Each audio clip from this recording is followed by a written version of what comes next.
What's good with YouTube? You already know, Big Flacco from ACP, a convict's perspective, hoping everyone's having a positive, productive day.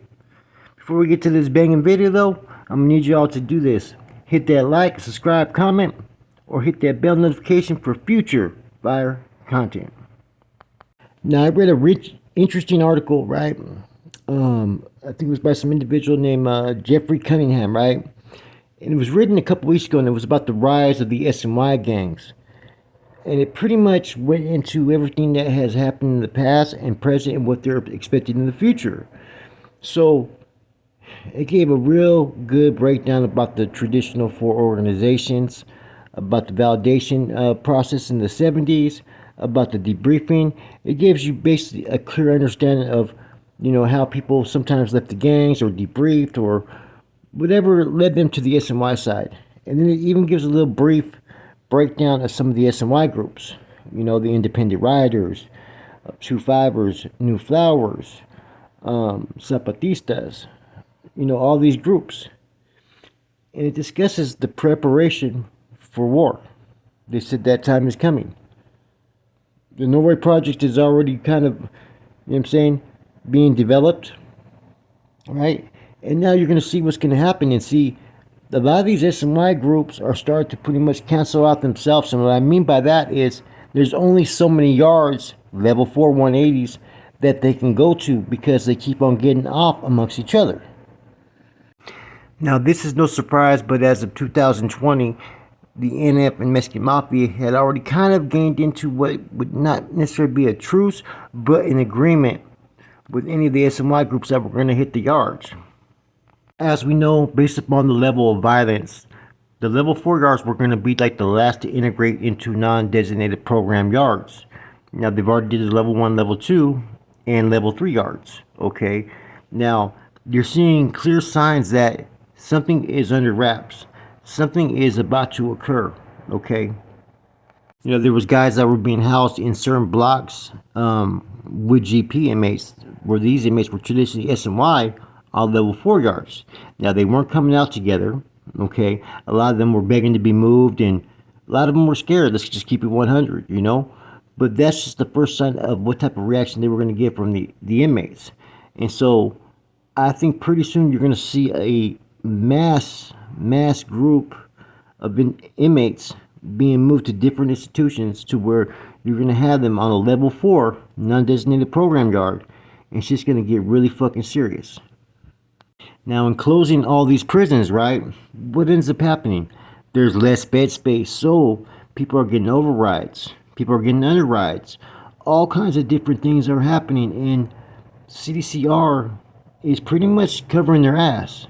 These prisons that they don't have anymore, that have closed down, have forced, certain inmates to be placed on different yards. And it's only a matter of time before it starts to affect the level 4 side, which is where the real shit goes down. People, when they get into different institutions, they're getting CTQs, they're getting quarantined, and you also got administration that when inmates are coming out of ADSEG that were on S&Y yards, right, or previously S&Y yards, they're being requested to either provide information for their safety or they're throwing them out there on the GP yards. Now, CDCR, California Department of Corrections Rehabilitation, in my personal opinion, is trying to fast track to where eventually on these higher level yards, there's going to be integration. Look at what they're doing. Certain charges right in the past where you'd get like 15 months in the shoe or whatever. Nowadays you're getting either CTQ'd, right? Or you're only in the hole for a certain amount of times of the year. So whereas the shoes would be filled and the attic would be filled, they're less filled nowadays. Now all these inmates eventually have to go somewhere. They're going to have to go to some yard. And see, that's what I'm saying. They're trying to fast track it. They've changed a lot of rules. They've also changed the rules to where they can just take someone's chrono and basically put them on any yard that they wished. There's been, I think, 2 or 3 individuals who've been hit in a general population yard in Donovan who were inactive. There's been 2 to 3 people that I know of, at least a minimum 2. I personally think CDCR has some type of other ulterior motive of why they're going to be doing this. Now, we know about them being pissed off because of the lawsuits before, the civil suits, and the end of all hostilities, right? But the way that they're planning this, right, and whatever they're doing, it kind of starts to question, okay, what could happen here or there? Even the Norway project thing that's coming in, right? They're utilizing that as well as leverage. Now, I know for a minute we've been talking about the reintegration, and I think we talked about it back then that we believed it was going to be in stages. And see, this is a government. CDCR is part of a government, so they move slow. Okay, so that's what I think we got going on, jumping on there. But like I said, things are being forced now. They're being played into a situation to where some of these inmates have no other alternative but to go to yards with people that are probably going to be on the active side, on level 4s and level 3s. And you're going to find out what's going to happen from there. Also been doing mass moves. They just moved every northerner and southerner that was in Pleasant Valley out of that institution, based upon the correctional officer and the other individual that was, bringing in contraband for the inmates. They say that they were bringing in contraband for both sides. Those are the allegations that are being said. So therefore, they're making moves again. I mean, their housing stuff is so fucked up. Look what happened, that they sent fucking Snoop, on an override to a level 3 with someone there that in the past he had a write-up for conspiracy to commit murder. That's how fucked up the system is. Like I said, they're going to be putting people in different yards. And I think they're going to start overriding and sending a lot of people to level 3s. And I think that's where it's going to start. And then probably into the level 4s. Now, this is just all speculation, right? But some of the stuff that I'm talking about has been seen and has been witnessed to. What are they going to do? They have to put the inmates somewhere. They can't just keep them locked down. They're going to have to give them an opportunity to go out to the yard together and just see what happens. Now, they could go into a 50-50 state of yard, right, to where, the upper and lower parts of the yard, one will be mainly, former PC inmates, and one will be actives. I can see them doing that. But eventually, they're going to run into each other. Movements, doctor, mental, school, whatever it may be, they're going to eventually run into each other. Now, this article was pretty much, written barely 3 weeks ago, and he drew a lot of stuff that Hector has said, JD, Prison Raw. It even brings up Savage Studios.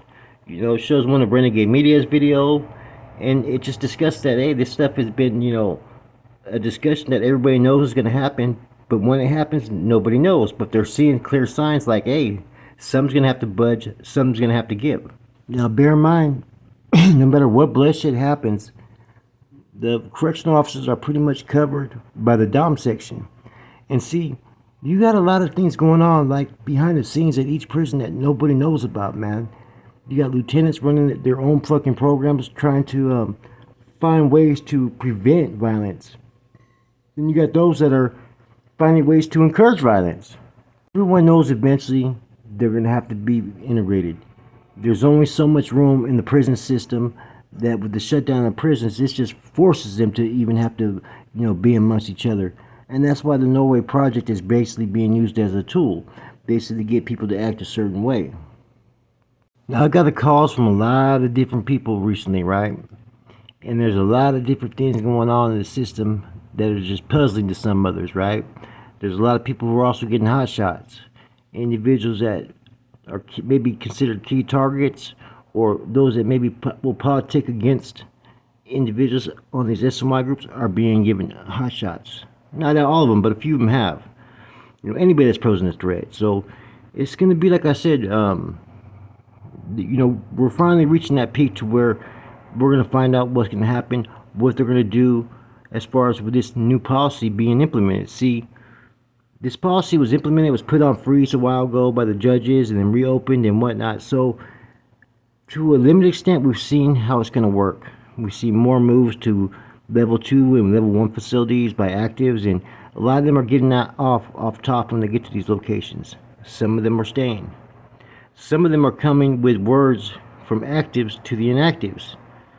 Like I said, there's a lot of interesting behind the scene conversations going on between individuals that are brass of one particular organization and those that are out there on these SMY yards. Now, like I said, I think eventually the whole SMY label's it's supposed to be, deleted anytime. That was the whole thing when they passed new laws and new legislation was to, no longer cater to individuals. If they're gang members, they're gang members.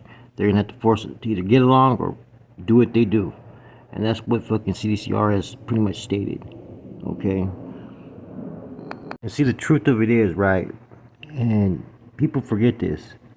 CDCR these are rehabilitation centers. Okay? These officers, at the end of the day, administration, paper pushers, whatever it is, they get to go home every night. They really don't care whether you make it to see the next day or not. One question that has yet to be answered in all this is, where do the blacks and whites stand? As we already know, on a level 4 180, very few whites, right? Blacks, they've had a lot of incidents and issues with the Southsiders, even the Northerners recently on some of the yards. Are they just going to step on back and let the Northerners and Southerners just handle their business? Or are they going to get involved? Who are they going to get involved with? There's a lot of things to throw up out there in the air that's unknown.